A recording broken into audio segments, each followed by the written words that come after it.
Hello students, welcome all of you.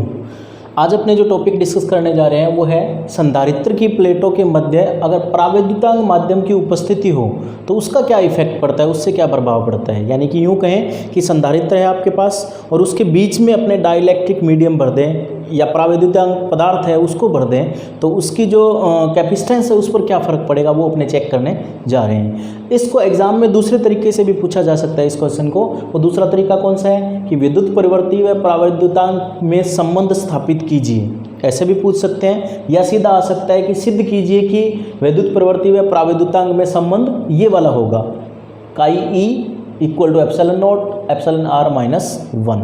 ठीक है, तो दो तरीके से ये क्वेश्चन एग्जाम में पूछा जाता है। इन जनरल अपने कहेंगे कि ये देख रहे हैं कि अगर आपके पास संधारित्र है और उसकी प्लेटों के बीच परावैद्युतांक पदार्थ रख दें तो उससे क्या इफेक्ट पड़ेगा, क्या प्रभाव पड़ेगा, ये अपने देखने जा रहे हैं। तो यहाँ एक डायग्राम देखो, ये एक संधारित्र है, समांतर प्लेट संधारित्र है। ई एक्सटर्नल इलेक्ट्रिक फील्ड यानी कि विद्युत क्षेत्र है, ये बाह्य विद्युत क्षेत्र कह सकते हो, या यूँ कहो कि प्लेटों के बीच विद्युत क्षेत्र। ये अपने पिछली वीडियो में देख चुके हैं कि समांतर प्लेट संधारित्र की प्लेटों के बीच जो विद्युत क्षेत्र आता है वो आता है सिग्मा अपॉन एप्सिलॉन नॉट। ठीक है, प्लेटों के बीच अगर निर्वात हो तो विद्युत क्षेत्र कितना होता है, सिग्मा अपॉन एप्सिलॉन नॉट, जो अपनों ने यहाँ दिखाया है ई। ये ई कौन सा है, अभी अपनों ने परावैद्युतांक पदार्थ इसमें नहीं रखा है, उस केस में प्लेटों के बीच विद्युत क्षेत्र होगा वो कैपिटल ई और जिसकी वैल्यू है सिग्मा अपॉन एप्सिलॉन नॉट। इस पहली प्लेट का जो पृष्ठीय आवेश घनत्व है वो प्लस सिग्मा है और इस प्लेट का है माइनस सिग्मा। क्लियर, ये अपने पहले भी देख चुके हैं। अब अपने कह रहे हैं कि अगर इसमें परावैद्युतांक पदार्थ भर दें, बीच में रख दिया जाए तो क्या होगा। परावैद्युतांक पदार्थ अपने जानते हैं एक्चुअली ये कुचालक होते हैं, जैसे अब्रक, मोम, कागज़, ये सारे के सारे कुचालक पदार्थ हैं, लेकिन ये विद्युत प्रभाव को प्रदर्शित करते हैं। ठीक है, इसका क्या मीनिंग हुआ, जैसे ही अपने यहाँ पर परावैद्युतांक पदार्थ को रख देंगे तो इसके अणु जो है वो इस तरह से, अणुओं का जो पॉजिटिव पार्ट है वो इस नेगेटिव की तरफ अट्रैक्ट यानी इस तरफ होगा और नेगेटिव पार्ट इस तरफ होगा। या दूसरे शब्दों में कहो कि जो बाह्य विद्युत क्षेत्र है, ये वाला विद्युत क्षेत्र है, इसकी दिशा में ये संरेखित होने की कोशिश करते हैं या संरेखित हो जाते हैं। तो इसका जो डायग्राम बनेगा, जो अणुओं को अपने दिखाया वो इस तरह से कि इसका अगर देखें तो नेगेटिव पार्ट इस तरफ होगा, पॉजिटिव इस तरफ। इसी तरह सेकेंड, थर्ड, फोर्थ एंड सभी के लिए पॉजिटिव पार्ट है वो इस तरफ आ जाएगा, नेगेटिव, या यूँ कहें कि ये संरेखित हो जाते हैं।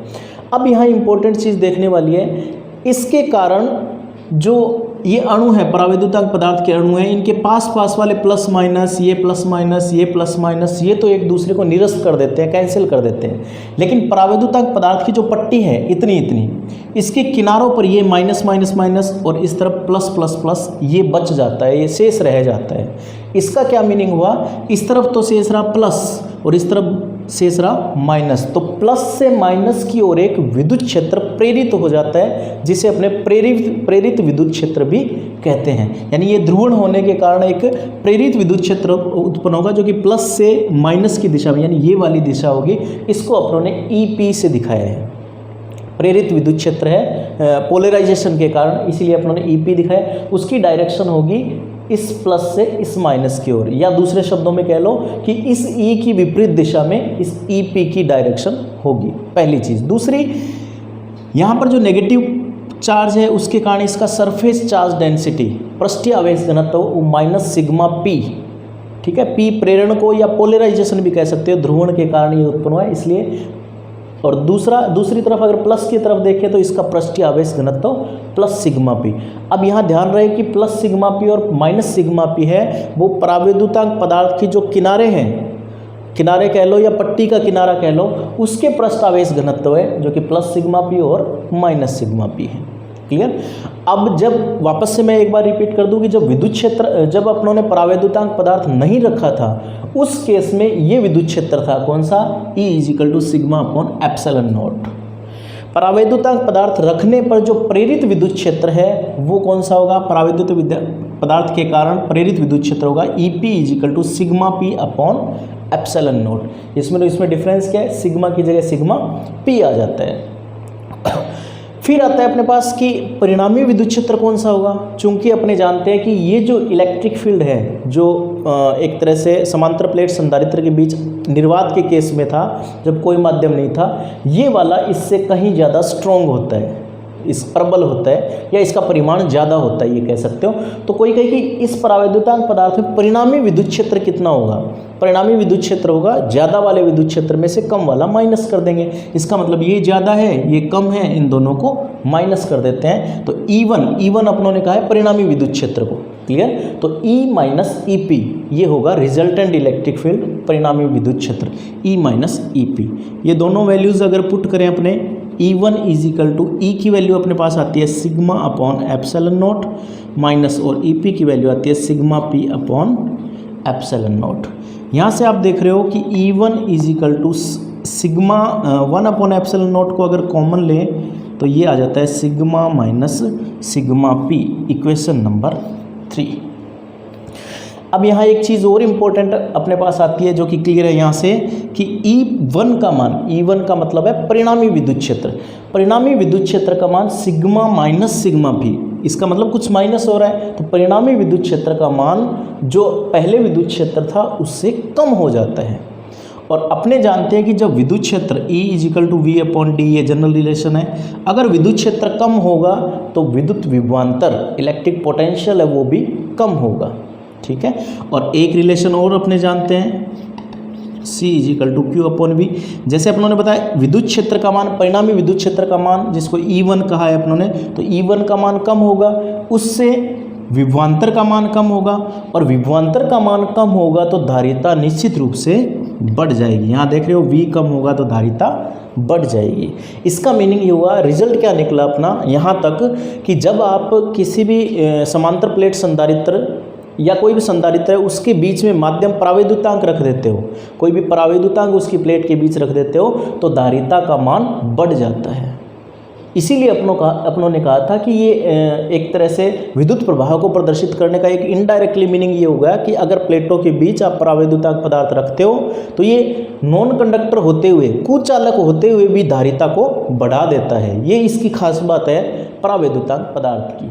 यहाँ से अपनों ने देखा है कि E1 की वैल्यू ये आ गई 1 upon epsilon not sigma minus sigma P, equation number 3। अब देखिए परावैद्युतांक की अगर डेफिनेशन देखें, परावैद्युतांक की अपनों ने परिभाषा बताई थी कि विद्युत क्षेत्र निर्वात में, यानी कोई माध्यम नहीं है तब विद्युत क्षेत्र, और माध्यम अगर रख दें तब विद्युत क्षेत्र, उन दोनों का अनुपात, उस केस में दोनों का अनुपात होगा विद्युत क्षेत्र का, वो परावैद्युतांक के बराबर होगा। तो epsilon R is equal to E upon E1। E अपनों ने वहाँ बता चुके हैं और E1 भी बता चुके हैं। तो E1 परिणामी विद्युत क्षेत्र, परावैद्युतांक रखते हैं तब दोनों का अनुपात है वो परावैद्युतांक के बराबर होता है। यहाँ से अगर अपने E1 कैलकुलेट करें तो E अपॉन एप्सिलॉन R यहाँ आ गया, E की वैल्यू है सिग्मा अपॉन एप्सिलॉन नॉट, ये वैल्यू पुट करेंगे तो sigma upon epsilon naught into already है एप्सिलॉन R। तो E1 की एक ये वैल्यू आ गई, इक्वेशन नंबर 4। E1 की वैल्यू ये आ गई, एक E1 की वैल्यू ये आ गई। ये तो अपनों ने कहाँ से कैलकुलेट किया, E माइनस EP, तो E1 आ गया, और ये परावैद्युतांक की परिभाषा से फाइंड आउट किया E1। दोनों इस समीकरण में E1 की वैल्यू है LHS बराबर है, तो समीकरण 3 व 4 से RHS भी इक्वल होगी। तो sigma minus sigma P upon epsilon naught is equal to sigma upon epsilon naught epsilon R। अब यहाँ देखिए एप्सिलॉन नॉट से epsilon naught cancel, sigma minus sigma P is equal to sigma upon epsilon R। यहाँ अपने find करते हैं sigma P। Sigma P अगर find out करें तो देखिए सिग्मा, इसको ले आते हैं लेफ्ट साइड में, sigma minus sigma upon epsilon R is equal to sigma P। इसको क्या लिख सकते हैं अपने, sigma P is equal to, sigma common ले लें, 1 माइनस 1 अपॉन एप्सिलॉन R। इसको इक्वेशन नंबर नाम दे दीजिए 5। तो ये अपने पास आता है सिग्मा P की वैल्यू यहाँ तक फाइंड की है अपनों ने। सिग्मा P ऑलरेडी बता चुके हैं अपने कि जो अपनों ने बताया कि सिग्मा P है परावैद्युतांक पदार्थ रखने के बाद यहाँ पर जो प्लेट है, जो परावैद्युतांक पदार्थ है, उसके किनारों पर जो पृष्ठीय आवेश घनत्व उत्पन्न होता है उसको अपनों ने कहा है सिग्मा P, यहाँ पर प्लस और यहाँ पर माइनस।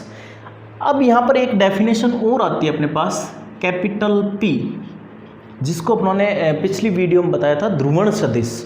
ध्रुवण सदिश क्या था, एक बार थोड़ा सा और रिपीट कर दूं मैं, कि किसी भी परावैद्युतांक पदार्थ के बारे में जब अपने बात करते हैं तो विद्युत द्विध्रुव उत्पन्न होता है, तो एकांक आयतन में उत्पन्न द्विध्रुव या विद्युत द्विध्रुव उसको अपने कहते हैं ध्रुवण सदिश, इसको कहते हैं अपने ध्रुवण सदिश, पोलराइजेशन वेक्टर, कैपिटल P से डिनोट करते हैं। और ये अपने जानते हैं कि इसका परिमाण, इसको लिखा था अपनों ने, पिछली वीडियो जरूर देखें, अगर ये आपको लगे कि कहाँ से आया है तो पिछली वीडियो में मैंने एक्सप्लेन किया बड़े अच्छे से तरीके से, वहाँ जरूर देखिए।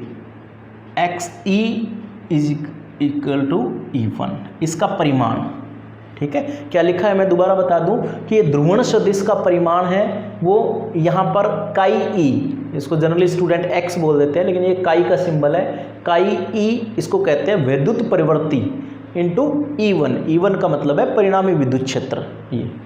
और इसमें अगर देखें तो जो काई E इंटू E1 की वैल्यू यहाँ से देखें, जो सिंपली वैल्यू आती है इक्वेशन 4 से, वो अगर पुट करें तो sigma upon epsilon naught epsilon R, और इस पोलराइजेशन वेक्टर की वैल्यू, ध्यान रखें स्टूडेंट्स, इस पोलराइजेशन वेक्टर की वैल्यू सिग्मा पी के इक्वल होती है, पृष्ठीय आवेश घनत्व जो अपनों ने यहाँ बताया उसके इक्वल होती है, ठीक है। क्योंकि इसकी यूनिट्स भी अगर फाइंड करो तो वो भी सिमिलर आती है और इनकी वैल्यू भी सिमिलर होती है। अब यहाँ से अगर देखें, ये डेफिनेशन अपने देख चुके हैं पहले, ठीक है, वहाँ से अपनों ने लिया है E1 की वैल्यू इक्वेशन 4 से पुट की है और ये सिग्मा पी के इक्वल होता है। इन दोनों को अगर लेके चलें तो ये देखिए क्या आता है, chi E sigma upon epsilon naught epsilon R is equal to sigma P. Sigma P की वैल्यू यहाँ से कैलकुलेट की है अपनों ने, वो कितनी है, sigma 1 minus 1 upon epsilon R. इस P को क्या कहा था अपनों ने, ध्रुवण सदिश, ये ध्रुवण सदिश की परिभाषा से अपनों ने लिखा था। अब यहाँ पर जो कैंसिल हो रहा है उसको कैंसिल कर देते हैं, सिग्मा से सिग्मा कैंसिल, और काई E इज इक्वल टू, इसको ले जाते हैं इस तरफ तो क्या बन गया, epsilon naught epsilon R 1 minus 1 upon epsilon R. इन दोनों को अगर अंदर मल्टीप्लाई कर दे अपने तो क्या बन जाता है, या एप्सिलॉन आर को अंदर मल्टीप्लाई कर दे तो क्या बन जाता है, chi E is equal to epsilon naught, epsilon R को अंदर मल्टीप्लाई करेंगे एप्सिलॉन आर माइनस, अब यहाँ देखिए एप्सिलॉन आर यहाँ आएगा, एप्सिलॉन आर को मल्टीप्लाई कर तो ये कैंसिल, अंदर कितना बच जाएगा 1। तो ये आता है अपने पास रिलेशन जो अपने को प्रूफ करना था, chi E is equal to epsilon naught epsilon R minus 1। अब यहाँ है क्या, इसको कहते हैं विद्युत प्रवृत्ति, काई E को, ये निर्वात की विद्युतशीलता, ये एक तरह से परावैद्युतांक कह देते हैं, अपेक्षिक विद्युतशीलता भी इसको कह सकते हैं, यहाँ अपने परावैद्युतांक यूज कर रहे हैं, ठीक है। और epsilon chi E is equal to epsilon naught epsilon R minus 1। Numerical point of view भी ये इंपॉर्टेंट फॉर्मूला डिराइव किया अपनों ने, तो ये आता है अपने पास। अगर किसी, तो कंक्लूजन अगर बात करें, अपने कंक्लूड करें इसको, तो अपने कहेंगे अगर किसी समांतर प्लेट संधारित्र या संधारित्र की प्लेटों के बीच परावैद्युतांक पदार्थ रख देते हैं तो पहली चीज़ तो विद्युत क्षेत्र कम होगा, दूसरा विद्युत विभव कम होगा, ये होने से धारिता के मान में वृद्धि हो जाती है। फिर दूसरा अगर मैथमेटिकली देखें इनमें रिलेशन क्या है आपस में, तो काई E में एप्सिलॉन नॉट और एप्सिलॉन आर, इनमें आपस में ये संबंध आता है, chi E is equal to epsilon naught epsilon R minus 1। Students अब आता है अपने पास कि समांतर प्लेट संधारित्र के बीच अपने को धारिता ज्ञात करनी है, यदि उनके बीच में परावैद्युतांक किस तरह से भरा हो, वो अलग अलग केस है अपने पास। पहला केस है कि अगर समांतर प्लेट संधारित्र है उसके पूरे बीच में, पूरे भाग में अगर परावैद्युतांक भर दें तब धारिता कितनी हो जाएगी, पहला। दूसरा, आंशिक रूप से कोई पदार्थ भर दे, परावैद्युतांक पदार्थ, आंशिक का मतलब मोटाई तो परावैद्युतांक पदार्थ की जो मोटाई वो कम हो, या यूँ कहें कि जो समांतर प्लेट संधारित्र है वो उसकी प्लेटों के बीच में कुछ भाग में अगर अपने परावैद्युतांक भर दे तब धारिता कितनी होगी। तीसरा आपने देखेंगे कि अगर समांतर प्लेट संधारित्र के बीच अलग अलग मोटाई की पट्टिकाएं भर दें परावैद्युतांक पदार्थ की, अलग अलग मोटाई हो उनकी, अलग अलग परावैद्युतांक हो, तब क्या होगा। तो 1 बाय 1 देखते हैं। सबसे पहले देखें समांतर प्लेट संधारित्र की धारिता, जबकि पहला केस आता है प्लेटों के मध्य परावैद्युतांक पदार्थ पूर्णतः भरा हो, इसका मतलब पूर्ण रूप से अगर परावैद्युतांक भरे तो क्या होगा। यहाँ देखिए एक ओवरव्यू दिखाया है मैंने कि एक समांतर प्लेट संधारित्र है, उसके पूरे भाग में ये वाला अगर कहो तो ये परावैद्युतांक पदार्थ है, पूरे भाग में भर दिया, ठीक है। प्लेटों के बीच पूरे भाग में परावैद्युतांक पदार्थ भर दिया जिसका परावैद्युतांक एप्सिलॉन आर है। यहाँ पर अपने कह रहे हैं कि ये वाला भाग पॉजिटिव, ये वाला भाग नेगेटिव। अगर इंटरनली बात करें परावैद्युतांक पदार्थ की तो ये प्रावैद्युतांक पदार्थ भरा है, दोनों प्लेटों के बीच की डिस्टेंस है वो स्मॉल डी है, दूसरा प्रत्येक प्लेट का क्षेत्रफल है वो कैपिटल ए है, ये अपनों ने डिनोट किए हैं। अब अपने को फाइंड आउट करना है कि इसकी धारिता कितनी होगी, बेसिकली ये फाइंड करना है अपने को। अभी अपनों ने देखा था प्रीवियस जो टॉपिक किया उसमें कि धारिता निश्चित रूप से कम होती है, तो यहाँ अपने चेक भी करेंगे कितनी होगी। ट्रिक मैं बता चुका हूँ, समांतर प्लेट संधारित्र में जैसे फाइंड करते हैं वही है। पहले आपको ई फाइंड करना है, फिर वी फाइंड करना है और फिर सी फाइंड करना है, ठीक है। तो एग्ज़ाम में जब डिस्क्रिप्टिव एग्ज़ाम की बात करते हैं तो आपके जैसे RBSc 12th की बात करें तो उसमें ये लैंग्वेज आपको लिखनी होगी कि एक समांतर प्लेट संधारित्र है, प्रत्येक प्लेट का क्षेत्रफल a है, बीच की डिस्टेंस d है, उसमें एप्सिलॉन r प्रावैद्युतांक का पदार्थ पूरे भाग में भर दें, तब उस केस में परिणामी विद्युत क्षेत्र कितना हो जाएगा। सपोज परिणामी विद्युत क्षेत्र है वो E। अगर मैं कहूं कि ये प्रावैद्युतांक पदार्थ ना होता तो परिणामी विद्युत क्षेत्र सिग्मा अपॉन एप्सिलॉन नॉट होता है, ये अपने जानते हैं। लेकिन यहाँ पर प्रावैद्युतांक पदार्थ भर दिया तो ये विद्युत क्षेत्र कितना हो जाएगा, ये अपने बता चुके हैं कि कम होता है तो sigma upon epsilon naught into epsilon R, ये आ जाएगा। ये परिणामी विद्युत क्षेत्र है। अब अपने विभवांतर, प्लेटों के बीच एक्चुअल में विभवांतर होता है, लेकिन यहाँ जनरली अपने कह देते हैं कि संधारित्र का विभव, ये कह देते हैं, एक्चुअल में वो विभवांतर। ये प्लेटों के बीच विभवांतर वो अगर अपने फाइंड करें, ये बहुत इजी है, ई से वी, वी से सी, बिल्कुल इजी है।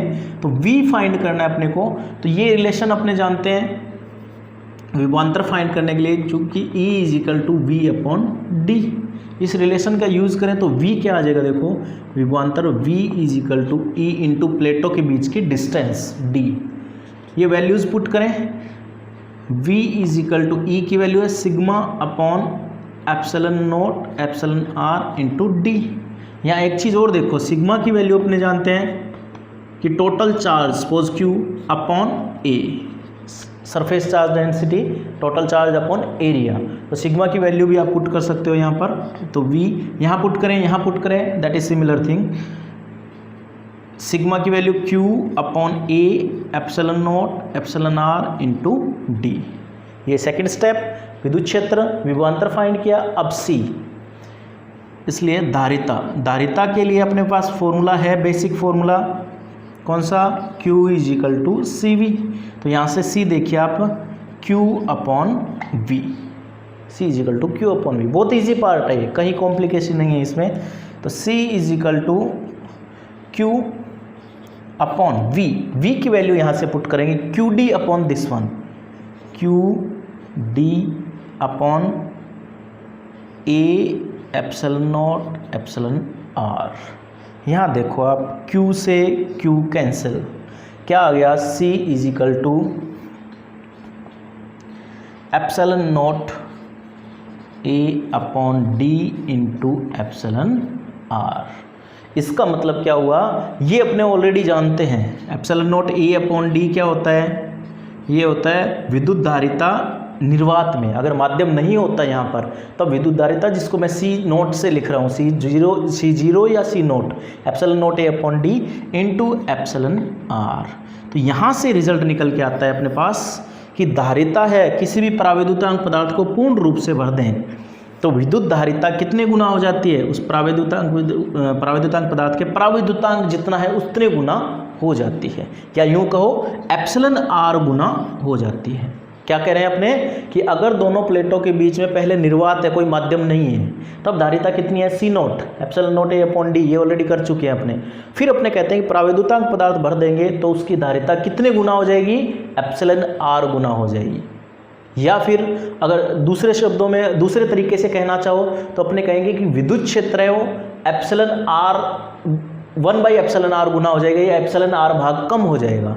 विद्युत क्षेत्र भी कम होगा, विद्युत विभव भी कम होगा, लेकिन विद्युत धारिता एप्सिलॉन R गुना बढ़ जाती है।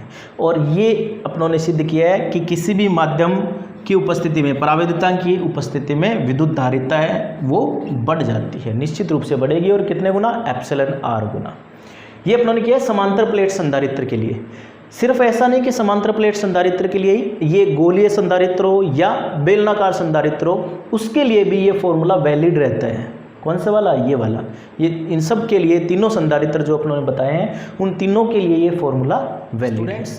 अब अपने देखते हैं इसका सेकंड भाग, सेकंड पार्ट, कि प्लेटों के मध्य प्रावैद्युतांक पदार्थ अंशतः भरा हो, पार्शियली भरा हो। पार्शियली का मतलब कुछ भाग है। फर्स्ट केस में अपने देखा था पूरे भाग में प्रावैद्युतांक भरा है। सेकंड केस में अपने देख रहे हैं कि ये पट्टिका है टी मोटाई की, सिर्फ इतने भाग में ही प्रावैद्युतांक पदार्थ है, बाकी भाग में प्रावैद्युतांक पदार्थ नहीं है या हवा है, ये कह सकते हो। अब यहाँ देखिए इसका डायग्राम कि ये टी मोटाई की पट्टिका है। टोटल भाग कितना था, टोटल डिस्टेंस थी प्लेटों के बीच में डी। तो कोई कहे कि वायु के भाग की मोटाई, यानी कितने भाग में वायु है, उसकी मोटाई क्या होगी, तो टोटल डी थी, उसमें से टी भाग निकल गया तो कितना बचा, डी माइनस टी। तो प्रावैद्युतांक जो पदार्थ है उसकी मोटाई तो हो गई टी, और वायु भाग की मोटाई डी माइनस टी। और यहाँ आपने देख रहे हैं कि डी का मान ज़्यादा है, टी का मान कम है, T is less than D, ये आप कह सकते हो। ठीक है, ये तो अपने बात कर ली मोटाई की कि प्रावैद्युतांक पदार्थ की मोटाई कितनी है, टी, और वायु भाग की मोटाई है डी माइनस टी। इसका यूज़ करेंगे अपने। यहाँ आते हैं अपने पास कि अगर जितना वायु में भाग है, ये वाला और ये वाला नहीं, डी माइनस टी, इस भाग में विद्युत क्षेत्र कितना होगा, वायु भाग में विद्युत क्षेत्र E naught is equal to sigma upon epsilon naught, ये अपने जानते हैं। और सिग्मा की वैल्यू क्या होती है, क्यू अपॉन ए, चूँकि sigma is equal to Q upon A, ये पुट करें तो Q upon A epsilon naught. ये क्या निकाला है अपनों ने, जितने भाग में वायु है उसमें विद्युत क्षेत्र। फिर अपने कहते हैं कि माध्यम वाले भाग में विद्युत क्षेत्र, इस वाले में जिसमें प्रावैद्युतांक है उसमें विद्युत क्षेत्र कितना होगा, जितना निर्वात में यानी ई नोट है उसमें एप्सिलॉन आर का भाग दे देते हैं। प्रावैद्युतांक जो है एप्सिलॉन आर, इसका डिवाइड कर देंगे तो ये क्या आ जाएगा, विद्युत क्षेत्र उस भाग में जिसमें प्रावैद्युतांक पदार्थ मौजूद है, यानी इतने भाग में विद्युत क्षेत्र। अब अपने को फाइंड करना है, विद्युत क्षेत्र दोनों अलग अलग फाइंड कर लिए अपनों ने। अब अपने विद्युत विभवांतर फाइंड करते हैं कि टोटल विद्युत विभवांतर कितना होगा इन प्लेट्स के बीच में। अब यहाँ विभवांतर को दो भागों में बांटेंगे अपने। दो भाग कौन से, एक तो वो भाग जिसमें पट्टिका रखी है, प्रावैद्युतांक पदार्थ रखा है, उस भाग में विभवांतर, प्लस जो बचा हुआ भाग है यानी जिस भाग में वायु है उस भाग में विभवांतर कितना है, उन दोनों का योग होगा वो प्रभावी विभवांतर या टोटल विभवांतर होगा। प्लेटों के बीच प्रभावी विभवांतर E is equal to V upon D से ये फॉर्मूला यूज़ करें तो V क्या होगा, E इंटू डी। ठीक है, इसका यूज़ करें तो विभवांतर टोटल कितना होगा, देखो वायु भाग में विभवांतर प्लस माध्यम भाग में विभवांतर, दो पार्ट कर दिए। अब वायु भाग में विभवांतर कितना होगा, यहाँ देखिए इस फॉर्मूले का यूज़ करना, V is equal to E into D. वायु देखो कितने भाग में है, वायु E इंटू डी, वायु भाग में विद्युत क्षेत्र होता है ई नोट, और डी का मतलब डिस्टेंस, लेकिन वायु भाग यहाँ कितना है, डी माइनस टी। इस चीज़ को समझना कि वायु भाग की मोटाई क्या है, यहाँ डी का मतलब डी नहीं रख देंगे, ये तो मैंने जनरल फॉर्मूला बताया आपको। डी की बजाय यहाँ पर वायु भाग कितने भाग में है, वायु की मोटाई कितनी है, डी माइनस टी, तो ये रखेंगे। प्लस अब बात करते हैं प्रावैद्युत पदार्थ में विद्युत क्षेत्र, उसके रेस्पेक्ट कितना होगा, ई नोट अपॉन एप्सिलॉन आर, ये रख दिया, इनटू जो माध्यम है प्रावैद्युतांक माध्यम उसकी मोटाई कितनी है, वो है टी। अब अपने इसको कैलकुलेट करेंगे, सोल्व करेंगे। V is equal to E naught common ले लिया तो क्या बचा अंदर, D minus T plus T upon epsilon R. ठीक है, डी माइनस टी ये प्लस ई नोट बाहर ले लिया, टी अपॉन एप्सिलॉन आर। ये V कैलकुलेट हो गया, E ऑलरेडी दो पार्ट में कैलकुलेट हुआ, उससे V और अब C, चूंकि Q is equal to C V से क्या होगा, C निकालना है तो Q upon V, C is equal to, C का मतलब धारिता, इस केस में धारिता कितनी होगी, तो Q अपॉन, यहाँ पर अपने वैल्यू रखनी है Q अपॉन V की वैल्यू देखो यहाँ पर, इससे E naught D minus T plus T upon epsilon R, ये आता है अपने पास। और ई नोट की वैल्यू यहाँ से देखो Q upon A epsilon note, तो ये वैल्यू अगर रखें तो C कितना आ जाएगा, यहाँ से अगर C कैलकुलेट करें तो Q upon E naught value रखते हैं Q upon A epsilon naught into D minus T plus T upon epsilon R, और इससे Q से Q कैंसिल तो C आ जाएगा अपने पास epsilon naught A upon D minus T plus T upon epsilon R. ये आता है अपने पास। अगर आंशिक रूप से प्रावैद्युतांक पदार्थ भरा हो, पार्शियली रूप से भरा हो, तो उस केस में विद्युत धारिता संधारित्र की आती है epsilon naught A upon D minus T plus T upon epsilon R. Clear. अब यहाँ से दो चीज़ें देखिए, अगर अपने कह देते हैं कि t इक्वल टू 0 तो क्या होगा, और सेकंड केस में कह देंगे t इक्वल टू डी तो क्या होगा। इसका मीनिंग समझिए, बहुत इंपॉर्टेंट रिजल्ट आता है अपने पास। t इक्वल टू 0 का मीनिंग क्या हुआ, ये t है, ये 0 कर दो, यानी ये पदार्थ है ही नहीं।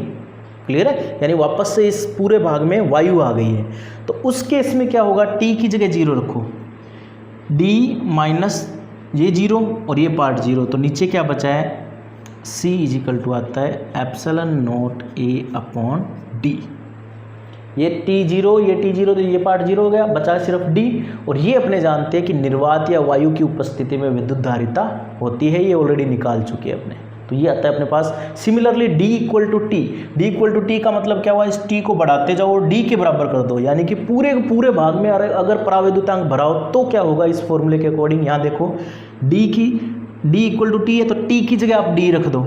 अगर इसकी जगह D रखें और इसकी जगह D रखें तो क्या आ जाता है, देखो D माइनस डी 0, ये पार्ट 0 हो गया, और ये ऊपर आएगा तो कितना आ जाएगा, C is equal to epsilon naught A upon D into epsilon R. ये अभी अपनों ने किया था फर्स्ट केस कि C0 है ये एक तरह से, और एप्सिलॉन आर गुना धारिता हो जाती है। इट मीन्स इस रिजल्ट से जो अपनों ने निकाला था D माइनस टी वाला, इस रिजल्ट से दोनों रिजल्ट्स जो अपने पहले कर चुके हैं उस तक भी पहुंचा जा सकता है। T इक्वल टू 0 का मतलब पूरे भाग में वायु भरी हुई है, और T इक्वल टू डी का मतलब है पूरे भाग में प्रावैद्युतांक भरा हुआ है। तो ये आता है अपने पास। अगर प्लेटों के जो सेकंड केस किया है, प्लेटों के मध्य प्रावैद्युतांक पदार्थ आंशिक रूप से भरा हो तो धारिता। अब अपने इसका थर्ड पार्ट देखते हैं कि प्लेटों के मध्य अलग अलग मोटाई की, थर्ड केस में क्या होगा, अलग अलग मोटाई की और अलग अलग प्रावैद्युतांक वाले पदार्थ रखे हों। जैसे अपने कहेंगे ये संधारित्र के प्लेट्स के बीच में पहला भाग, दूसरा भाग, तीसरा, और इस तरह से nवां भाग है, nवां प्रावैद्युतांक पदार्थ है। इसका पहला है epsilon R1, epsilon R2, epsilon Rn, R3 dash dash epsilon Rn। ये इसका प्रावैद्युतांक और मोटाई भी अलग अलग अज्यूम कर रहे हैं अपने, पहले की T1, T2, T3 and so on, और लास्ट वाले की Tn तक है ये, और बाकी बचा हुआ भाग है उसमें वायु है, ये अज्यूम किया है अपनों ने। तो टोटल इसके बीच की, प्लेट्स के बीच की डिस्टेंस है d, तो वायु भाग की मोटाई कौन सी होगी, प्लेट्स की मोटाई की बात करें तो T1 plus T2 plus T3 plus dash dash dash dash Tn तक, d में से इसको घटा दे तो वो वायु के भाग की मोटाई आ जाएगी, वो कितनी होगी, d minus T1 plus T2 plus Tn तक। अब उसी सिमिलर जो सेकंड केस किया है, सिमिलर केस है ये, बस फर्क कहाँ आ गया, उसमें अपनों ने एक प्रावैद्युतांक पदार्थ की टी मोटाई की एक स्लैब रखी थी, यहाँ अलग अलग स्लैब है, अलग अलग प्रावैद्युतांक की और अलग अलग मोटाई की। तो यहाँ उसी प्रकार अपने दो पार्ट में डिवाइड करेंगे कि प्लेटों के बीच प्रभावी विभवांतर कितना होगा, वो होगा वायु में विभवांतर प्लस विभिन्न माध्यमों में विभवांतर। वायु में कितना है और अलग अलग माध्यमों में कितना है। विभवांतर का जैसे फॉर्मूला जनरल में बता चुका हूँ कई बार कि E is equal to V upon D, तो V is equal to E D. इस फॉर्मूला का यूज करेंगे विद्युत क्षेत्र इनटू उस भाग की मोटाई। तो जब बात करते हैं वायु की तो विद्युत क्षेत्र E नॉट इंटू वायु भाग की मोटाई, जो उन्होंने यहाँ लिखा है इसको यहाँ पुट कर दिया, प्लस विभिन्न माध्यमों में विभवांतर। पहले माध्यम की बात करें तो विभवांतर कितना होगा, E not upon epsilon R1 into T1। ये क्या होगा यहाँ पर, E not upon epsilon R1। इतना भाग की अगर मैं बात करूँ तो ये विद्युत क्षेत्र होगा किस भाग में, इस वाले में। इसके कारण विद्युत क्षेत्र ये वाला इंटू T1 से मोटाई से मल्टीप्लाई कर देंगे तो ये विद्युत विभव आ जाएगा, विभवांतर कह लो, इनडायरेक्टली विभवांतर आ जाएगा। ये सेकेंड केस में एंड ये nवें केस में। अब यहाँ जैसे बताएं E0 क्या है, E0 है जब निर्वात की बात करते हैं या हवा वाले भाग है उसमें विद्युत क्षेत्र, वायु वाले भाग में विद्युत क्षेत्र जो कि सिग्मा अपॉन एप्सिलॉन नॉट होता है और सिग्मा की जगह Q अपॉन A रखें तो ये आता है। अब इसमें अगर E नॉट कॉमन ले लें तो V आ जाता है अपने पास। सेम मेथड है जैसे सेकंड वाले में किया, कहीं अंतर नहीं है। E नॉट कॉमन ले लेंगे, मेथड में कहीं अंतर नहीं है। E नॉट कॉमन ले ले तो क्या आ जाता है अपने पास, D minus T1 plus T2 plus T3 plus Tn, ये प्लस E नॉट तो कॉमन ले लिया तो कितना आ गया, T1 upon epsilon R1 plus T2 upon epsilon R2 plus dash dash dash T N upon epsilon R N, ठीक है। ये अपनों ने फाइंड किए यहाँ T N upon epsilon R N तक, इसको ब्रैकेट में कर देते हैं क्लोज। अब अपने फाइंड करना है धारिता, ठीक है। उसी फॉर्मूले का यूज़ करना है, Q equal to C V या C is equal to Q upon V, या C इजिकल टू Q की वैल्यू रखें अपने, Q अपॉन V की वैल्यू रखें तो ये वाली E नोट, ये सेम आ जाएगा D minus T1 plus T2 plus plus Tn plus इसको पूरे को same as it is T1 upon epsilon R1 plus T2 upon epsilon R2 plus Tn upon epsilon Rn bracket close. अब E note की value रखेंगे, same method जैसे मैंने बताया। E note की वैल्यू होती है Q upon A epsilon note, मैं यहीं रख रहा हूँ अगला स्टेप। E नोट की जगह क्या रखना है, Q upon A epsilon note, तो Q upon A epsilon note, Q से Q कैंसिल आउट, ये कैंसिल हो गया तो अपने पास अल्टीमेटली C कितना आ जाएगा, C आ जाएगा अपने पास C is equal to epsilon naught A upon, यहाँ देखिए D minus T1 plus T2 plus T3 T4 सारा अंत में Tn plus T1 upon epsilon R1 plus T2 upon epsilon R2 plus last step आ जाएगा Tn अपॉन एप्सिलॉन Rn। तो ये आता है अपने पास धारिता किस केस में, जब अलग अलग मोटाई के और अलग अलग प्रावैधुतांक पदार्थ भरे हो तो उस केस में धारिता C। इससे प्रीवियस केस में याद करो क्या आया था अपने पास, जब एक ही स्लैब रखी हो T मोटाई, तो वो था epsilon 0 A upon D minus T plus T upon epsilon R, ये था। लेकिन यहाँ पर N है तो अपने T की बजाय T1 प्लस T2 याद रखने का भी ये तरीका है। वहाँ T था, T की जगह यहाँ पर ये आ गया, वहाँ था T अपॉन एप्सिलॉन R, यहाँ 1 1 2 2 n, इस तरह से आप याद भी रख सकते हो इसको। तो ये आता है रिजल्ट। अब इसमें एक केस और करते हैं अपने, कि अगर पूरे भाग में ये अलग अलग पट्टिकाएं भरी हो, यानी वायु की जो स्पेस है या वायु के भाग की मोटाई है वो बचे ही नहीं, जीरो हो, तो उस केस में आप क्या कह सकते हो कि T1 plus T2 plus T3 Tn इनका योग कितना हो जाएगा, यानी पूरे भाग में क्या भरी हो, ये पट्टिकाएं भरी हो, तो इन T1 T2 T3 Tn इन सब का योग D के बराबर हो जाएगा। यानी इस पार्ट को आप किसके बराबर रख दोगे, तो D के बराबर, तो D माइनस D ये कितना हो जाएगा, 0, और ये 0 होगा तो बचेगा क्या अपने पास C, इसको डैश कह देता हूँ मैं, एप्सिलॉन नॉट A अपॉन सिर्फ ये वाला पार्ट बचेगा T1 upon epsilon R1 R2 plus Tn upon epsilon Rn, ठीक है।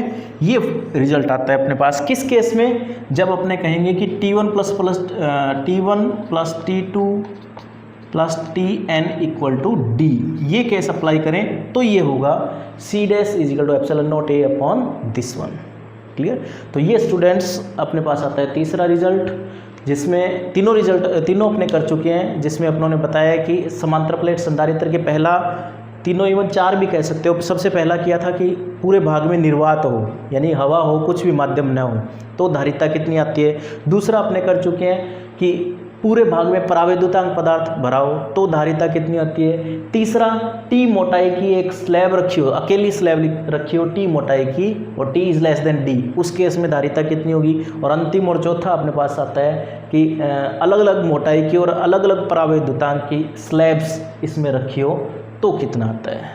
तो स्टूडेंट्स इस वीडियो, अगर आपको ये वीडियो अच्छी लगी है तो आप लाइक करें, शेयर करें और इस चैनल को ज़रूर सब्सक्राइब करें। Thank you.